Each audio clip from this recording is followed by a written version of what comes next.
Alright, Balaam chapter 24. That's what it talks about. In his days, Nebuchadnezzar, king of Babylon, which is of course Iraq today, came up, and Jehoiakim became his servant 3 years. Then he turned and rebelled against him, and the Lord sent against him bands of the Chaldeans, the bands of the Syrians, the bands of the Moabites, and the bands of the Ammonites, and sent them against Judah to destroy it, according to the word of the Lord that he spoke by his servants the prophets. Surely this came upon Judah at the command of the Lord to remove them out of the sight for the sins of Manasseh, according to all that he had done, and also for the innocent blood that he had shed. For he filled Jerusalem with innocent blood, and the Lord would not pardon. So God did not forgive him. That's something. Think about that, though.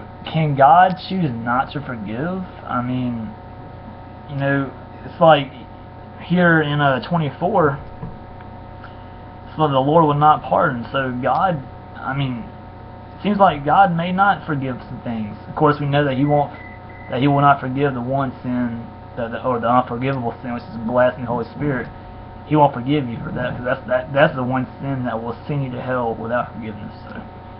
So yes, God can not forgive you on some things, especially blaspheming the Holy Spirit. Very interesting.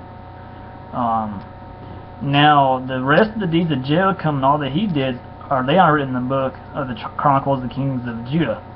So Jehoiakim died, and Jehoiachin, his son, reigned in his place, and the king of Egypt did not come again out of his land, for the king of Babylon had taken all that belonged to the king of Egypt from the brook of Egypt to the river Euphrates. So basically, it's like Babylon came and conquered Israel, pushed Egypt back to their border, and Babylon became like the new world power at the time. Let's see here.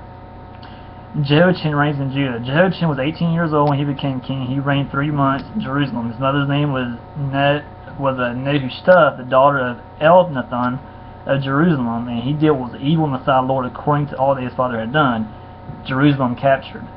At the time, the servants of Nebuchadnezzar, king of Babylon, came up to Jerusalem. The city was besieged, and Nebuchadnezzar, king of Babylon, came to the city while his servants were besieging it. And Jehoiachin, the king of Judah, gave himself up to the king of Babylon, himself and his mother, and his servants, and his officials, and his palace officials. The king of Babylon took him prisoner in the 8th year of his reign, and carried off all the treasures of the house of the Lord, and the treasures of the king's house, and cut in pieces all the vessels of gold in the temples of the Lord. In the temple of the Lord, which Solomon king of Israel had made, as the Lord had foretold. He carried away all Jerusalem, and all the officials, and all the mighty men of valor, 10,000 captives, and all the craftsmen and the smiths.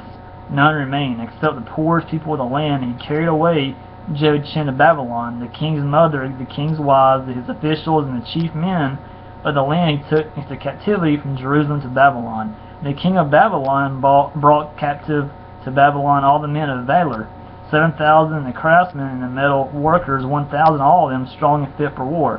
The king of Babylon made try to say this name right, Mattaniah, Jehoiachin's uncle, king in his place, and changed his name to Zedekiah.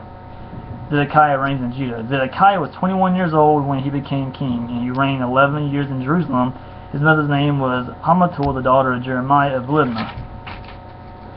And he did what was evil in the sight of the Lord, according to all that Jehoiakim had done. For because of the anger of the Lord, it came to the point in Jerusalem and Judah that he cast them out from his presence. Zedekiah rebelled against the king of Babylon. Wow. That's chapter 24. They have a map here. It says Babylon attacks Judah from 597 to 586 BC. The final years of the kingdom of Judah were marked by a power struggle between the Egyptians and the Babylonians, the rising power that had overtaken the Assyrian Empire. King Nebuchadnezzar of Babylon eventually won out and seized control of the Mediterranean coastal lands. When Zedekiah, who had been placed on the throne of Judah by the Babylonians, rebelled, Nebuchadnezzar besieged Jerusalem and captured the city. Zedekiah fled towards the east but was captured near Jericho and sent to Riblah to be judged. They have a map here, of course. It says Nebuchadnezzar besieges Jerusalem. He comes out of the north, comes down to Jerusalem and captures it. Then Zedekiah flees to Jericho, and Zedekiah is then sent to Riblah for trial. So, which is basically up in northern Syria today. So this is the map of that. You see it right there, the arrows and all that. So that's 24. So, 24 is about about Jehoiakim reigns in Judah, and then Jehoiachin reigns in Judah, and then Jerusalem is captured because of Israel's sins, and then Zedekiah reigns in Judah. So that's 24, and I'll be right back to 25 here shortly.